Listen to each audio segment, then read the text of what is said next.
This is a story of deception, intrigue, and double-crossing.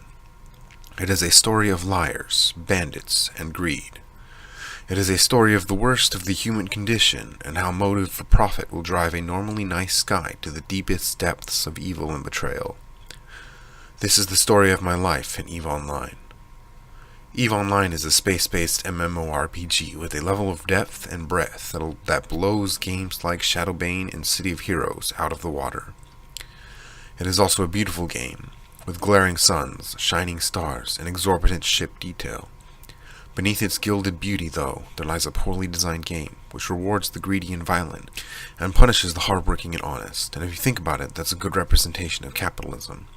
I first started playing EVE a few weeks before it came out, in April 2003, and quickly picked up the essentials of the game. This would prove invaluable later on, since EVE was released with a money-making loophole that gave me the opportunity to make the starting capital I would need to successfully pull off what was probably the biggest scam in the game. Unfortunately, in order to reach the point where you can revel in a deep and absorbing level of gameplay, you need to have credits. Lots and lots of credits. And you couldn't easily get credits by killing NPC enemies, or pirates as the game designers labeled them, because these pirates would either spawn in huge, overpowered groups capable of ganking even the best-equipped mid-level ships in under a second, or they would spawn so far apart and drop such shitty loot that the idea of killing them for profit was ridiculous. Since crafting was never really my style, building ships and then selling them was out of the question. This left me with two options. I could run trade routes, or I could mine asteroids. The entire concept of mining in EVE consists of pressing Ctrl F, finding an asteroid, then autopiloting your ship over to it and watching little pebbles of rock floating to your ship from the asteroid. You would then wait 5 to 10 minutes for the asteroid to dissolve, and do the same thing, over and over, for hours on end, until your ship was full of space pebbles. You would then sell these pebbles for approximately the same price that an illiterate slave would have received for an ounce of cotton. In case you haven't deduced by now, mining in EVE Online is about as fun as fucking a fat chick's festering corpse. Running trade routes, unlike mining, actually involved a degree of intelligence and acumen. The basic premise of a trade route was to bring low-priced materials from one sector of the galaxy to another sector where they would sell for a high price. Buy low, sell high. With a big ship, the right kinds of goods, and the knowledge of which routes were profitable and which were dry, a person can make tens of millions of credits in a night's work. For a short while, I was one of those people. My first few weeks after the release of EVE were boring ones. I would log on after school, mine pebbles for hours with my best friend Trazier, and then sell those pebbles to NPC vendors for scant amounts of money. My labors were not without a goal, however.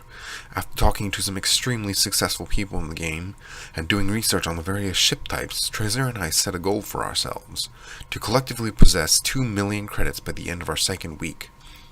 We would use this money to buy an industrial ship, cargo expanders, and 2 of the ever-essential micro-warp drives, or MWDs. The industrial ships in EVE, or indies, were huge. They could carry a gargantuan amount of cargo, made even larger by the cargo expanders, and were relatively inexpensive to buy. This big cargo space made it possible to transport ample quantities of goods and make large profit. There was just one problem. Indies were slower than fucking hell when they weren't in warp drive, and therefore they were prone to destruction at the hands of pricks who camped at warp gates and PK'd innocent traders. This was where MWDs came in. If you came upon some unsavory characters upon leaving the warp drive near the warp gate, you would turn on the MWDs and blast away to safety. I cannot even begin to recall the number of times that my life was saved thanks to my trusty MWDs. By this point, I had a pimped-out indie with cargo expanders and several MWDs. The only problem was that I was broke again. I sure as fuck wasn't going to make much money as a trader if I didn't have any credits to buy trading goods in the first place. So, I did what any business major would do when looking to start an intergalactic enterprise. I took out a loan. Over the course of my short-lived mining career, I met a guy named Hardhead, who frequented the same asteroid field that I did each night. After a few hours of in-game chatting, I got his ICQ number and talked to him on a semi-regular basis. His real name was Venny, and he was one of these uber-nerds with 4 computers running the same game at once. He told me about how he set up mining macros on his other 3 computers and made about 250,000 credits of pure profit each night by simply leaving his computers running. This intrigued me, and he even sent me the program he used, called Easy Macro, but alas, I was far too lazy to ever record a macro and make sure it ran perfectly.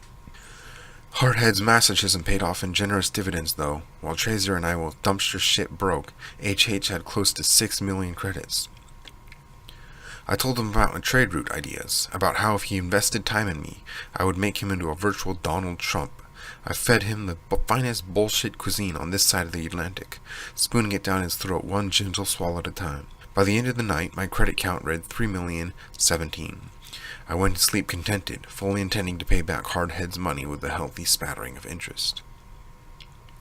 Chapter 2. The Early Bird Gets the Worm. I can't think of a better quote to describe EVE Online's trading system. The key to succeeding as a trader in EVE laid in being one of the first to log in to the newly reset server, before all the trade routes became exhausted. With this in mind, I set my alarm clock to 6:30 a.m. and woke up with a new purpose in my day, to make as much virtual cash as possible. I had already planned out some routes during the previous weeks, so I hit the ground running.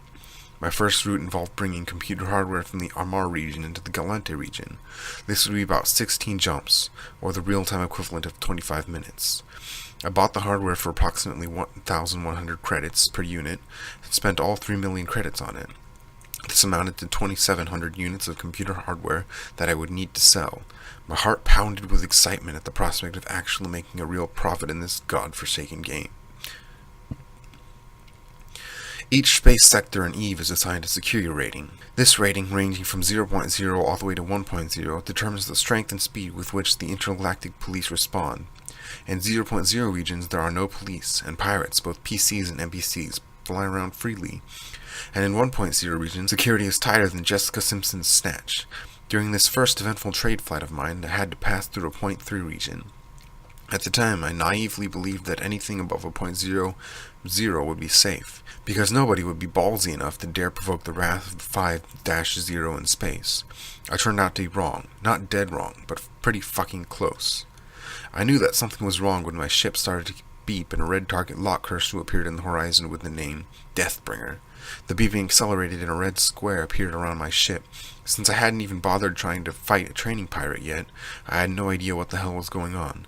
He sent me a message, 250k or die. I responded to him, okay. The sweat dripping down my armpits, past my side, and accumulating in a little puddle at the edge of my shirt. 5 or more seconds must have passed as I fumbled for the MWD hotkey, and just as they started warming up, the first missile slammed into my ship. The warp gate was 15,000 meters away. I had to be within 800 meters to pass through it, and I was currently flying at about 300 meters per second. A second missile exploded against the hull, bringing down my shields and tearing apart my hull. I knew that if one more missile hit me, my ship would be nothing more than space debris, and this fucker who couldn't even spell death correctly would have access to all I had worked for. Come on, you fucking pieces of shit, I shouted at the monitor. My dog started to bark in the background, but I could barely hear it. The only thing that mattered was the gate, because I knew that if I lost that cargo, all my weeks of hard work and all my finely tuned bullshit would be down the drain. Whoosh! I hadn't used the MWDs since the night before, and I forgot just how powerful they were. I was now shooting towards the warp gate at 3.5 kilometers per second, and all Deathbringer had to account for this 2 expensive missiles was a trail of dust.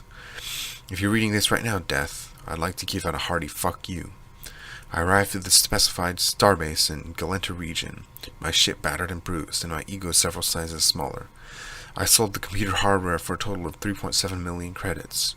The whole repairs amounted to about 100k.